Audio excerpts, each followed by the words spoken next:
What is going on, L&M family? Welcome back. I have a pretty special interview with my buddy from my LinkedIn family member, my LinkedIn bud, Mr. Clyde. Hit me up, and I missed the opportunity to have him on the show first because he recently came out on the Gaffers podcast, which was an awesome interview.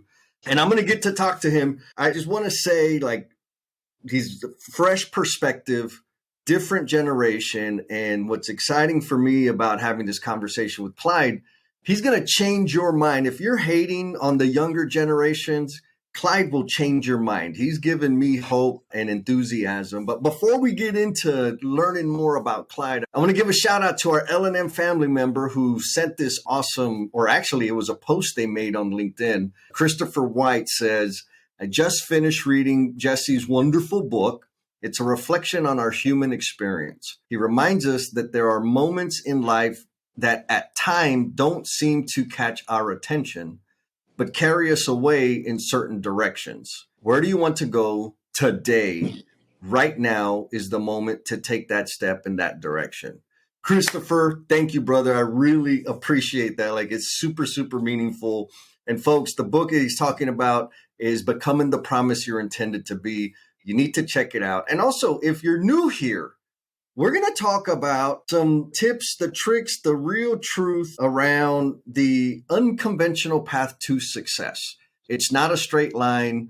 Over and over, my guests get to remind me that there are many pathways to success. And I'm excited to hear how Mr. Clyde has made that happen. Clyde, how you doing, my brother? I'm doing wonderful, Jesse. How are you?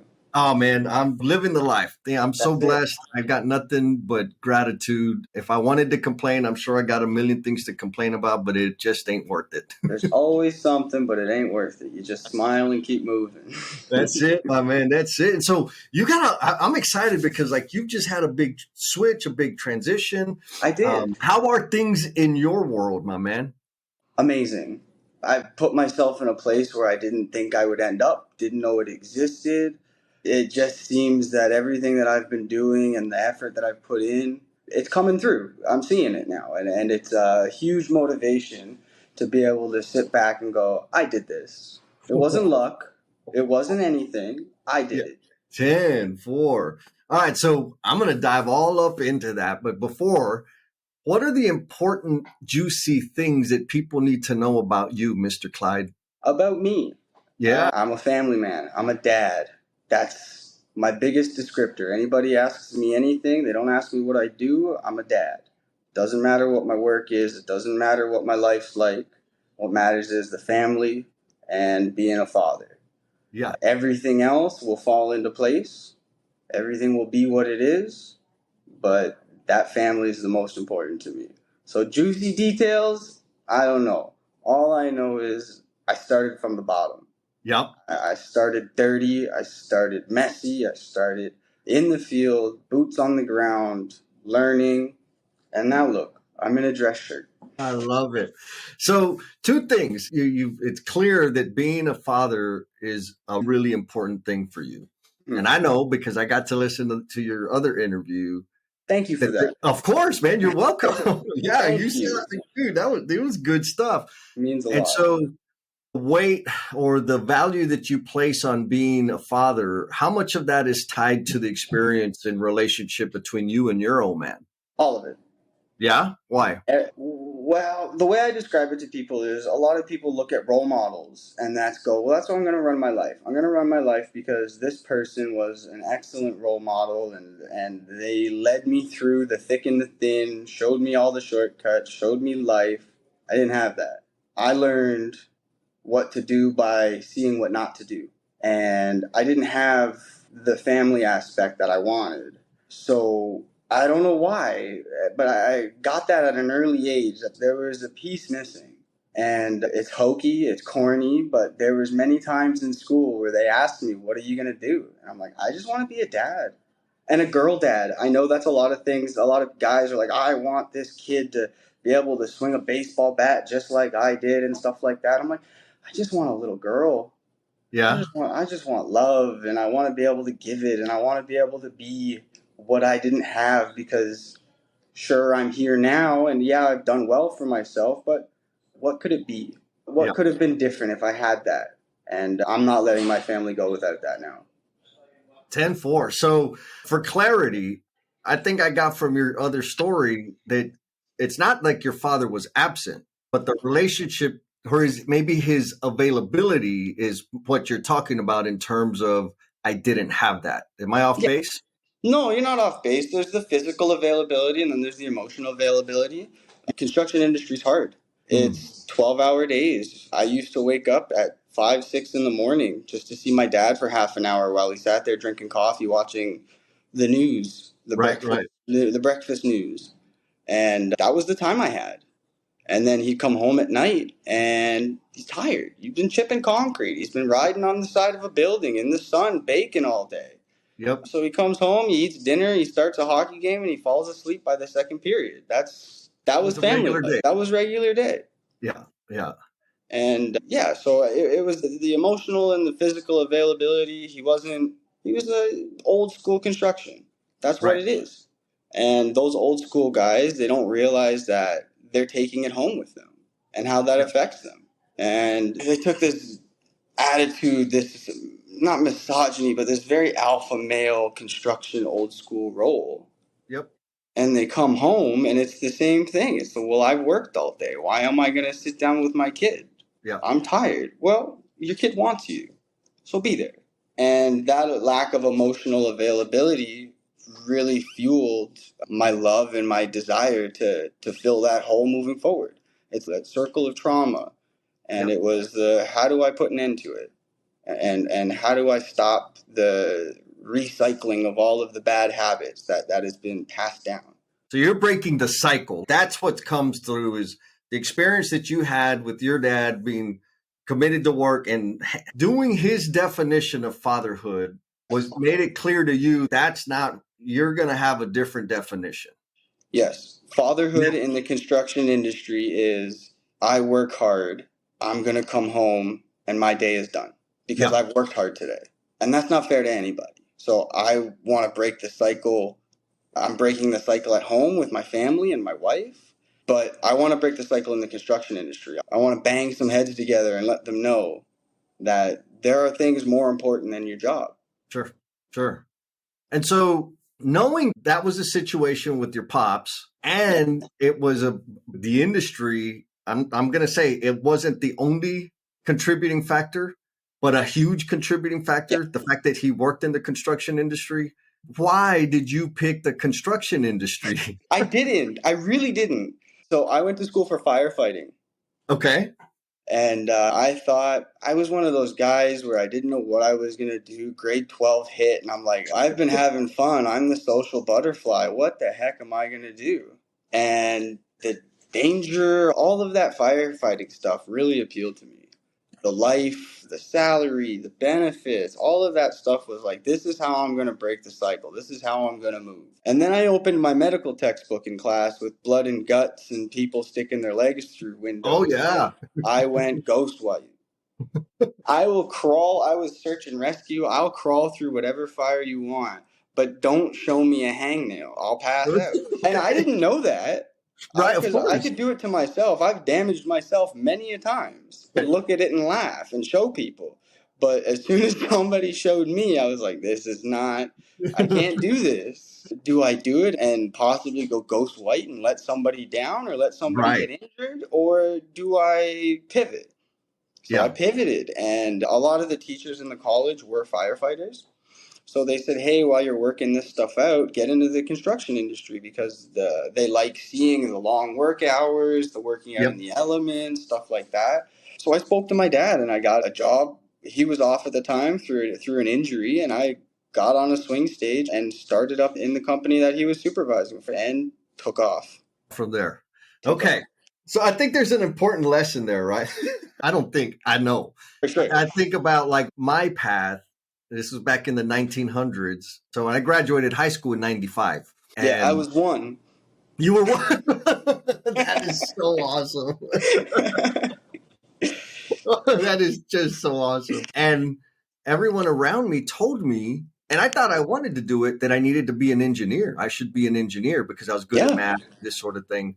I didn't know what the hell engineers did. Like, I didn't even know what an engineer looked like. Now, yeah, fast forward to now, I would have failed miserably. I would have lost my mind, or I would have caused everybody around me to lose their mind, because yeah, it's the environment, the conditions that work is done in, or the skill to do the work is done in, yeah. is not suited for me. And so, No. if you were going to advise another youngling coming out of high school that's kicking around ideas, or even out of high school, kicking around ideas of what career to choose, what would you advise them in terms of making that selection, or things to consider as they're kicking that around?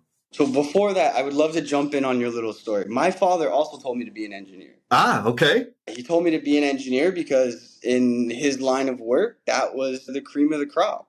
Yeah. When Yeah. engineers showed up on site, he went, "That's a good life. Look at them. They Yep. must be making a lot of money. Go do that." So that's where I was pushed from an early age. It was go be an engineer. I'd fail. I'd fail miserably, same as you. It's not my skill set, not the environment. I'm not the guy that wants to stare at a computer and read. Oh, no, I do terrible. Right. But to answer your question, one of the things that I've recently figured out and recently learned, and something I will be passing along, and I hope everybody figures this out, is find out who you are first. I didn't know.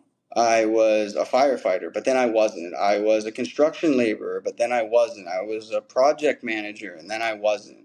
And I never really took the time to sort myself out. So, how did you? Wife, kid, journaling, meditation, all of these things I've discovered in the past few years really helped me take a breath and take a step back. And because we're all the LinkedIn friends, one of the things I did yesterday was I put up a post of what are your weaknesses and why are they weaknesses? Are they Okay. weaknesses? Yeah. Because in my post, everybody used to tell me I don't shut up. I Ah, was the, I was the kid that was friends with everybody. There was nobody that I couldn't make friends with. There was nobody that I couldn't build a relationship with. I was sitting by myself by the end of the year in every grade because they could not get me to stop talking to people. yeah. And I always, all my report cards, everything is Clyde never shuts up. Clyde Yeah. is disturbing in class. Clyde is this. Clyde is that. But I was on all the teams. I was Right. all So, for the social people. connection is really a natural need for you. It's a natural hunger. Yeah. 100%. I didn't know. I knew it subconsciously, I guess, but I didn't know that what makes me feel fulfilled is people. I had no Mm, idea. It always did fill the hole. I knew that subconsciously, but I wasn't aware of it. I did not make myself aware of it. yeah. And a lot of thought, a lot of reflection went into it. And I went, what am I good at? I was told I talk too much, but I'm really freaking good at it. Yes. I love it. So what can I do? And I just started putting it in, just going, what can I? LinkedIn was the way I went, and Yeah. sales and client relations and stuff like that was so energizing to me, and it just took me way too friggin' long to figure that out. Yeah. So I would love it if there's any takeaway is that young person that's maybe considering the construction industry or considering any other industry is breathe, figure yourself out, write it down, whatever you have to do that makes you feel fulfilled, because if you're not fulfilled you're going to be down a path that you don't want to be, whether Just gonna. it's mental health or addiction or anything like that. You don't know where it's going to put you, but it'll put you there and you don't realize why it's doing that.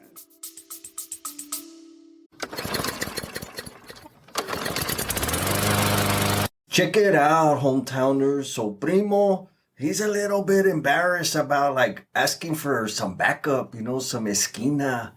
And so I want to hit you up, and like if you're digging this content, pues give it un like, give it the stars, or leave a comment.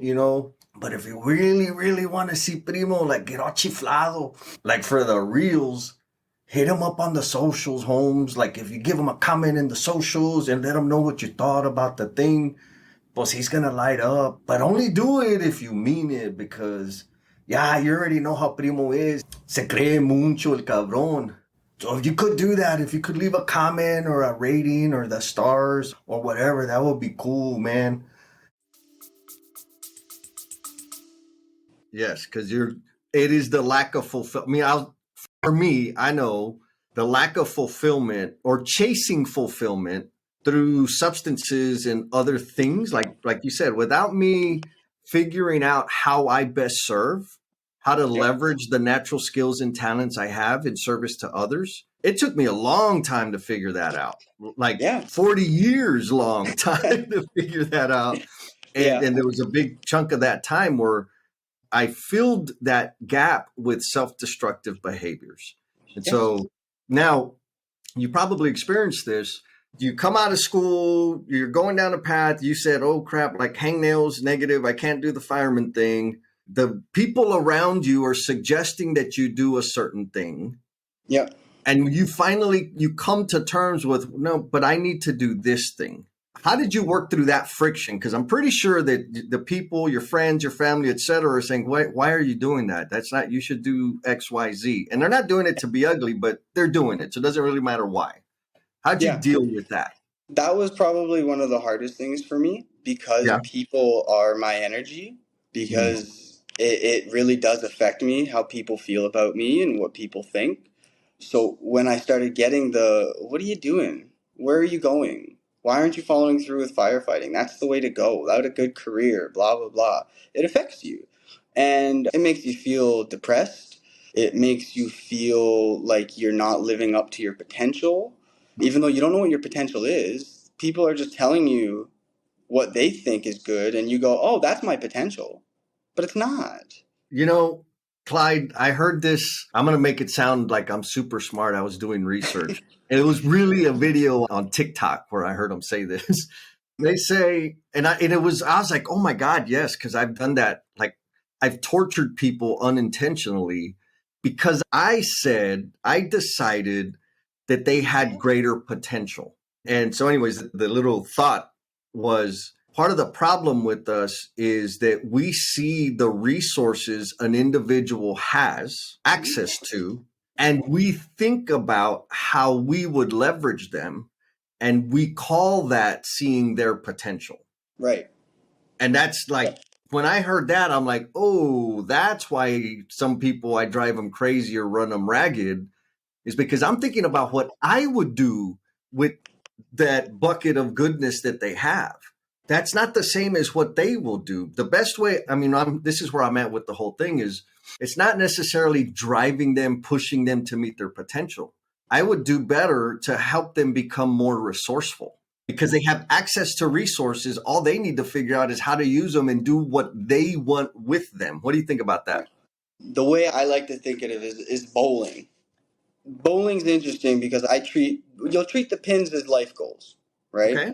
And anybody can throw a bowling ball down, and yeah, it might end up in a gutter, and you might be homeless, you might be making paychecks, you might be ending up in a gutter. That's a Right. chance on every throw, and then there's a chance of hitting every pin down.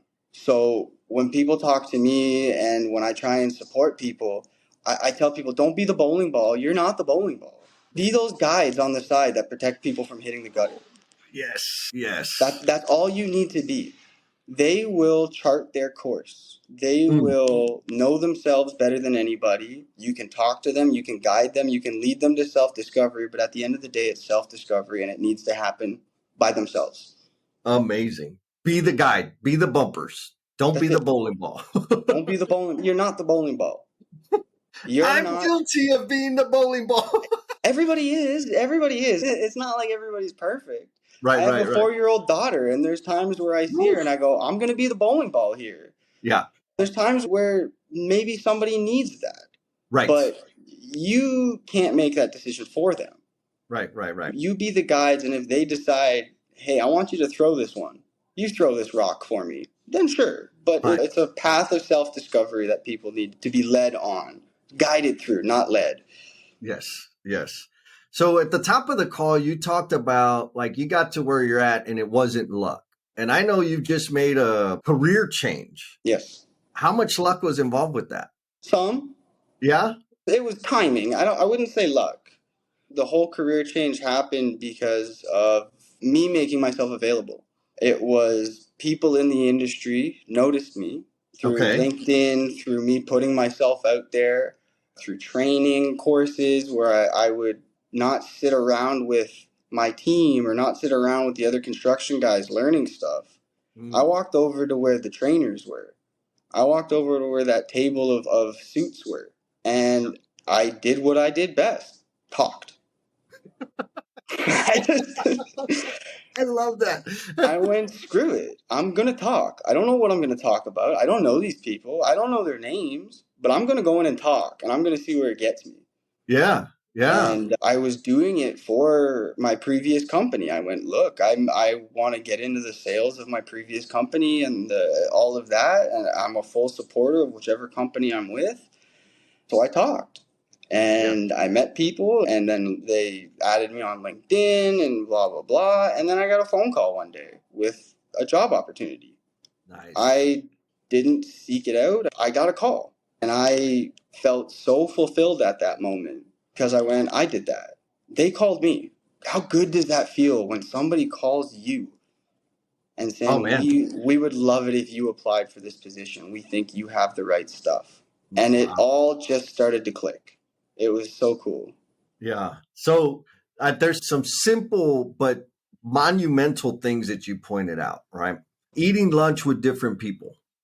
Back when I was a installer, plumbing, one of the things that helped me progress in my career is I didn't just hang out with the plumbers anymore. I would spend time with the Mm-hmm. sheet metal guys and the Yeah. electricians and the carpenter to get and build relationships, learn what the hell they do, and also Yep. help them know that, I'm here. And that's like so small, but so huge. When you're at a training, Mm-hmm. yes, you're probably there with a group of people from your company, but go meet new people, introduce yourself, Yes. learn something about them is so powerful. Now, I know you keep saying like, I like to talk. I'm good at talking. Same, right? Every now and then Yeah. people will ask me like, man, I hear you're a motivational speaker. I'm like, no, I'm not, but I just talk a lot. And it's kind of funny because when I was in school, my teachers would tell me, you're never going to get anywhere because you talk too much. And I'm like, how you like me now? Because that's all I, Yeah, there you go. which is a little rude, but I do it with intent now. Before I just did it all the time. So Yeah. when you're like, you decide, okay, I'm going to go sit with people.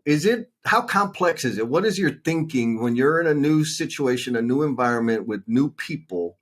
How do you decide who you're going to go talk to and how you're going to go about it? The reason I'm asking is for the youngling out there, right? For that young professional, that's not a common practice for them. What are the basic fundamental things they should be thinking about so that they can help people know? So I don't know if this is going to be applicable to everybody, and we'll get a little bit deeper with who I am. I realized as an adult that maybe the way I process things are a little different. Sure. So I went to a doctor and started doing stuff. Found out I've had ADHD my whole life. Okay. Well, there's the proof for not being able to stop talking. Had that my whole life. And one of the things that is kind of a superpower about that is something that is called hyperfocus. And anybody can do it. It happens all the time, but it's something that kind of follows along with the whole ADHD thing. And what I do and the way I see things is I break it down. I look around the room. I go, who's doing what? Who do I need to talk to? What are they wearing? What are they doing? What are their mannerisms? It's all nonverbal. It's all physical. You're looking at them, you're evaluating, and you look at every opportunity, every moment for a conversation. Yeah. Something that they mention, something that they say, is you pick it and you run with it. I don't know. I might not know what I'm talking about. I might never have been to Greece, but he maybe have mentioned, or the person maybe had mentioned they've been to Greece, and I will come up with everything I know or ask questions to put Yeah. myself in a conversation, to put myself in the room. And then Yes. it's to go, okay, well, I got in the room by talking about Greece. How Yeah. the hell do I turn that into me? Because you're selling yourself. Right. And Right. that's what these young people need to do. Is that I'm still young. I'm 30. I can't be considered a senior, but you've gotta see these moments and you got to take advantage of them. And Yeah. you've got to pop in, see what it is, and then go. How do I sell myself? Yeah. Because that's ultimately what you're doing. Yeah. If you're meeting somebody, you're selling yourself. Yeah. The fundamental building blocks I heard was listen and ask questions. Yes. That's the door. You got to overcome your insecurities or whatever. Like, it's okay. Everybody's insecure for Oh real. yeah, Like, for real. yeah. But be in the space, listen, ask questions, and then it goes on from there. Yeah, Right. like it terrifies me to go up and talk to somebody. Yeah. Like internally, yeah, everybody has those same butterflies. Everybody has that heart racing moment of I'm either going to go and hit a home run or I'm going to fall on my butt and I'm going to look like an idiot talking to this person. And so what? Right. I mean, that's how I see it. It's like, let's Roll go. the dice. Let's see what happens. I can Yeah. sound like an idiot. I'm okay. There's 6 billion people here. If one person thinks I'm an idiot, I will move on. I'll Yep. be all right. I'll sleep just fine. Yeah. But I love that. like if that person thinks you're smart, where's it going to go? So Yeah. what's the negative feedback of that? Are you confident enough in yourself that you can take a hit and go, Right. "Ooh, I just talked about something I have no idea about, and that guy totally knows I have no idea about it." Right. Right. Or do you go all negative and go, "Well, I'm not going to talk to him because I might sound like an idiot, and then nothing good will come of it." Nothing. Right. Shoot your No, shot. the only way to know is to do the damn thing. Go Always shoot do your it. shot. Yeah. That's it. Shoot your Why shot. not? And that's how I got this. That's how I'm here is because I saw one of these guys were sitting there trying to do stuff on LinkedIn, and that's seriously how it happened. Nice. He was trying to do stuff on LinkedIn, and I went, "Hey, I know what you're doing. Can I help you?"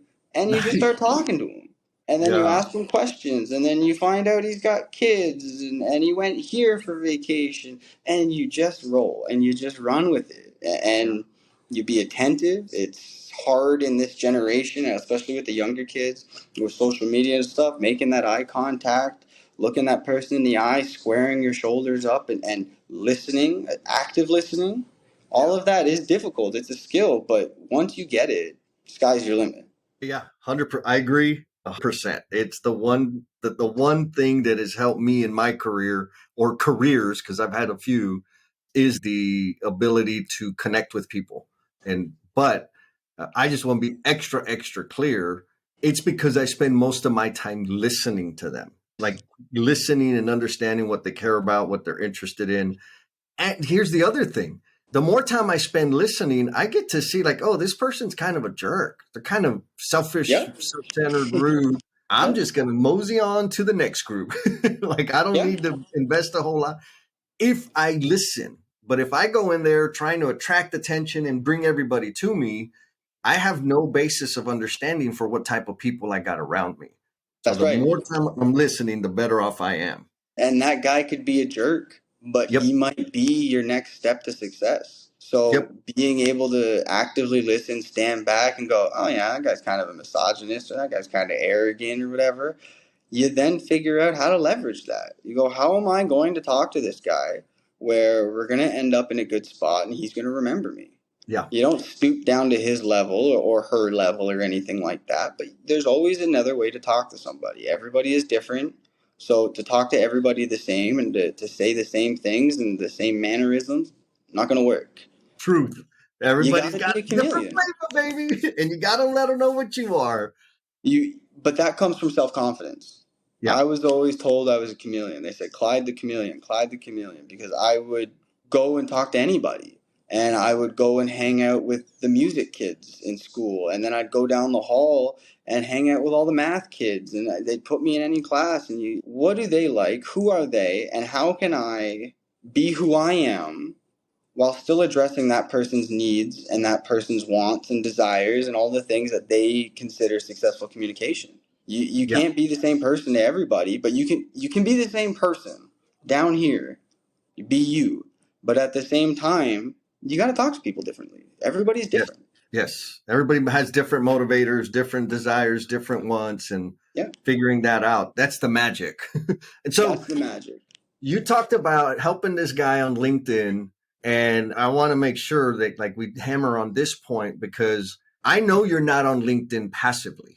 You're using LinkedIn for a very specific purpose. So what is that purpose? I didn't know at first. Yeah? I jumped on LinkedIn with my first company because I knew it was essentially the social media platform for professionals. Yeah. And I was using it to acquire new contractors and to meet people for my old company. I went, well, we could use some new contractors. We could meet some people. I'll give it a go. And it's one of those things where you start off with nobody caring about what you're putting up. And I didn't know what I was doing. I'm not a social media person. I don't have my own personal Instagrams or Snapchats or TikToks. I'm way too old at heart to care about any of that crap. So it was, what do I do? What do I do with this? How do I use this for me? And I just started figuring it out. I was pushing myself to learn what people are attracted to, what people want to see, but all while staying true to myself. And I started noticing people like you and other people that are like put this whole area that I didn't know existed of this mental health and support and all of this love and good feelings. And I went, I really like that. And I thought construction was one of these industries that was never going to change. I had no desire to jump in and rock a boat. I just wanted to push this idea that I was really good at what I did, and I am in construction, and I will promote this company, and I'm going to build. And I started to learn that it's not about that necessarily. People come to you for who you are and what you believe and what your thoughts and opinions are on things. So I just started to, I just jumped in. I don't even know how else to say it. I just kind of said, screw it. Let's give it a go. I Yeah. don't know if this is going to work. And then it just started working. And that's how I got my previous job. I Through got my LinkedIn. through LinkedIn. Nice. I Nice. had the president of the company message me a couple times over a couple years on LinkedIn saying, we'd love to have you. I see what you're doing. You're posting. You're doing this. They got my identity Right. because I wasn't shying away from who I am. Yeah. Yeah. Like the most valuable thing, similarly, I didn't realize, I didn't understand the value of social media. Like originally, I was just jacking around on it. Had a LinkedIn account because somebody told me I should have a LinkedIn account. And it wasn't until I launched a podcast, whatever, 3, 4 years ago, that I'm like, oh, people need to know there's a podcast to listen to. So I need to Yep. post so that they know. And then it all of a sudden it became clear, like, I could leverage social media to help people know who I am, what I'm about, what I care about, and they can care about it or not. And it's okay either way. And so, I like that you pointed out, like there is a community, there is a growing group of people that want to change what the construction experience is. Like Yeah. for me, I'm 100% committed to helping leaders in our industry learn how to demonstrate appreciation for the men and women that do the work. There's a lot of room to improve, a lot of relationships to focus on. But because of my background coming from the trades and the roles that I've had in my career, I feel like I have a special set of glasses that I can help people really understand how, not just understand, but like systematically demonstrate appreciation, make things easier and better for the people out there that are doing the work. And the more I say it, the more people say, hey, that guy's kind of, I know he's a goofball, but he does care and he can help. And so I use my experience to make that happen. And what I heard on your interview with Gavin, your experience with your father, your experience early on in your career, like in construction, has informed your focus in terms of helping people place value on relationships, place value on mental wellness. How else are you using your experiences, those painful experiences, to serve others, to help other people? Sure. So I am an open book. Yeah. I try not to hide who I am, what I was, what I did, because that's disingenuous.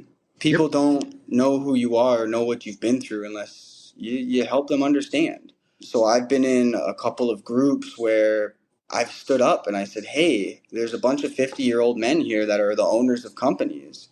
And you're all talking about the industry and all of these things going out and, oh, I was home on the weekends with my kid, or I made sure that we had a vacation every year for a week.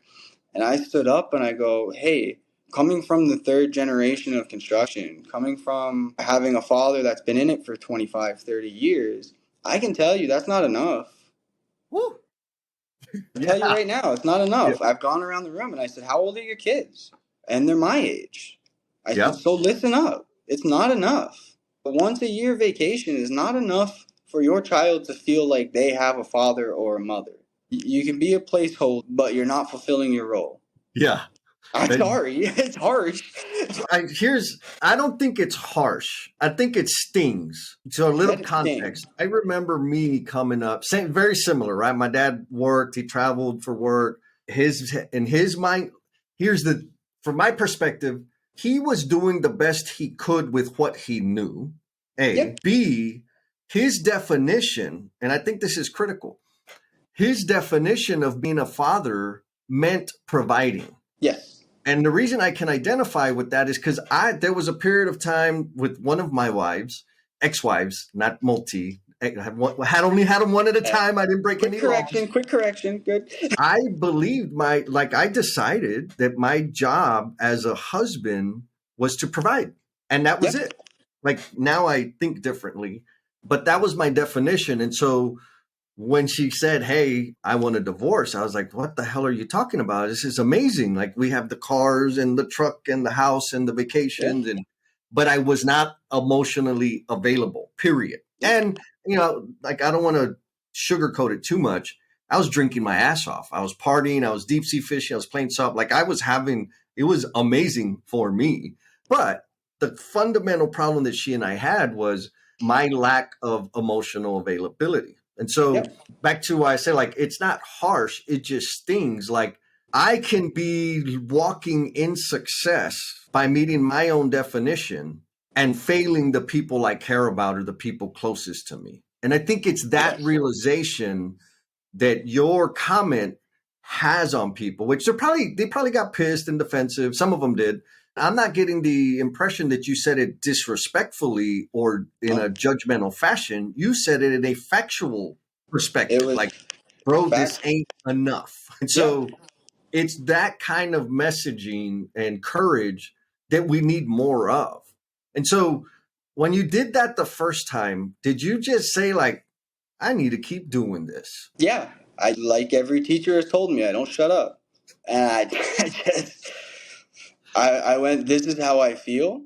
Yep. It's gonna sting some people, but if it stings, there's a reason for it. And I'm okay if something stings if there's a reason for it. I'm not gonna be a bully and take shots at people that don't deserve taking shots, and I don't think I'm taking shots.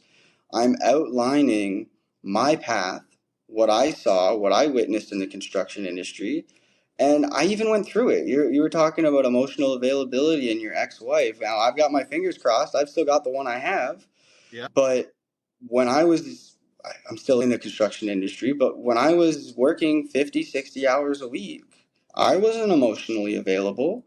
And how do I cope with that? Well, you said yourself very honestly with the drinking and stuff like that. I smoked. You know deep down what's going on, but to address it's hard. Oh And yeah. to come from family in the construction industry and the very alpha male type, old school type, I'm the husband, I provide, and then I come home and sit on my ass and I'm good because that's my wife's now doing her job. Yeah. You get that idea in people's heads and it's poison Yes. because It's not a sustainable system. I know that for sure. no. And I was doing it because I didn't know any better. Right. Like Yeah. like like I've said many times, I've learned what to do by learning what not to do. I didn't Yeah. have those rails on the side of my alley, my lane. I didn't have that. Yeah. I was just throwing balls down the lane and hoping to God I hit a pin. And I knocked down one pin and I go, let's throw another one. Go another one. Let's go, Throw baby. another Yeah. one. And I've had tough times with my wife. I've had times where she said, you don't care, or you don't feel like you're around, or you don't listen. And it's because you put this idea in your head that you're a provider. My wife stays at home. I'll preempt that. My wife is an early childhood educator, and since we Nice. had a daughter, all she wants to do is stay home. There's no Nice. better person to raise my daughter Yeah. than somebody with a bachelor's degree in raising kids. That's just the way she wants. That's her role, and she's happy with that. But does Good. that mean I come home and I sit on my ass? No, no. Yeah. I come home and I can honestly say that my wife has probably worked harder than me. Oh man. For Yes. all those people in the construction industry, all those 50-year-old men sitting at desks, typing up and then coming home and doing nothing, they're working harder than you. Yeah. So chip in, be there. Yeah. Be around, be emotionally available. Don't come in, spew about your day, then sit on the couch and watch TV. Be around. And the emotional availability is hard. It's hard to put yourself out there. It's hard to say, well, I have two jobs. People Yes. need to know that you have two jobs.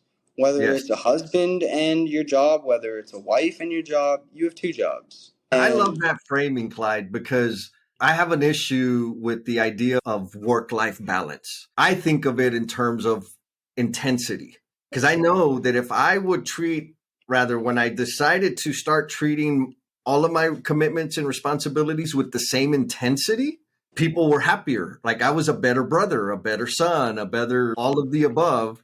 And so the framing you said is you have two jobs, right? If you approach your duties as a husband, father, mother, brother, all of the above, if you approach those duties with the same stewardship that you do your job, your career, things are going to be pretty damn good. Would you agree?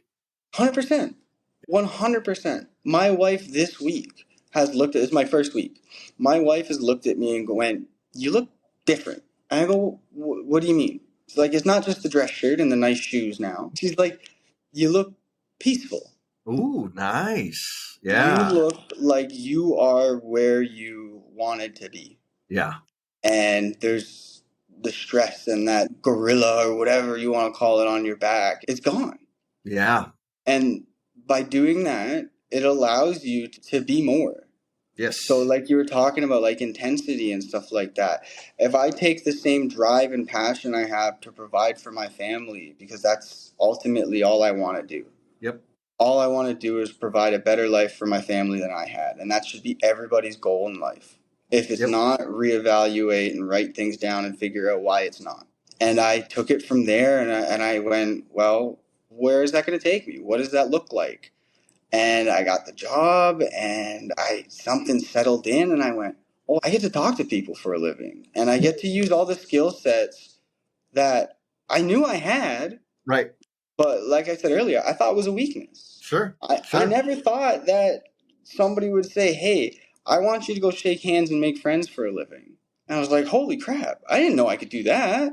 I was told, what are you doing? Oh, you're so good at the work. Why don't you move up into the management and be like a big foreman for a big company? And people don't realize just because you're good at something doesn't mean you're passionate about it. Oh, yeah. Oh, baby, that is true. People don't realize that. Yeah. Yeah, I've held a caulking gun in my hand for 1,000 hours, 10,000 hours, and I can do it with my eyes closed. Brings me no joy. Right. Brings me no joy. Other people might look at it, engineers might look at it and go, that's amazing. Yep. Brings me nothing. Does nothing for me. Yep. No, I think that's super, super important. Part of the reason I got out of that helped me make a shift in my career is I used to be excited about, driving through town and say, man, I was on that project or I helped on that project. Yeah. And then all of a sudden, they all looked the same to me. All they were was another damn budget, another damn schedule, a whole slew of meetings, a whole bunch of pissing and moaning, screaming and cussing. Yep. It was gone. Whatever magic that was there was gone for me. And that's when I knew, like, I got to do something different because this, to your point, no longer brings me joy. I need something that's going to bring me joy. I didn't think about it in those terms back then, but that's what it was. And so, boom, I didn't think about it either.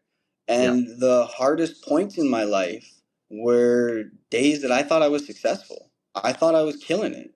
Everybody thought I was good at this job. Everybody thinks I'm great with concrete and I can do this and I can do that. And everybody's praising me. And for me, the praise and all of that hits real deep because of the person I am. I was going, I'm doing great. Everybody likes me. Everybody likes my work. Everybody's asking for me to come in and caulk their wall or to fix the whatever on their building. But there was just an emptiness. It was just another wall. It was just another building. It was just another color. Like I didn't care. Yeah. And it's the finding what you care about is so damn important. It's not living up to other people's expectations. It's not what you think success looks like in life. It's what does success look like in life to you is more important. Yes. Dude, so amazing. That's gold right there. Thank you. I'm going to get us coming around, sliding into home. Got the closing question for you. Are you ready? Hit me. Yeah, I love it. What is the promise that Clyde is intended to be? I promise to be myself. Okay. That's all I can promise anybody. Yeah. I'm going to be myself and prove to myself that I'm happy, that I worked hard, that I've earned it, that I put the puzzle pieces in myself. And I know that there's mentors and I know that there's all these other things and all the timing and all these things lined up. But at the end of the day, because I was true to myself and because I promised to live every day as who I am and not who the next person wants me to be and who I think somebody wants me to be and who I think my family wants me to be, I'm just going to be me. And where I am, like, my wife was concerned about me taking this job. She had no idea. She goes, "You've just been with your company for a year."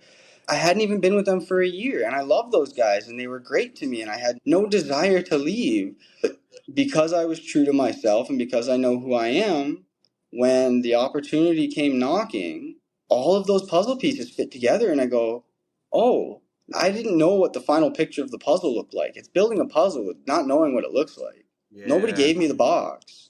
And I finally put those last couple pieces together, and I went, oh, it's me. This is it. Yeah. This is me. It's not the job. It's not the position.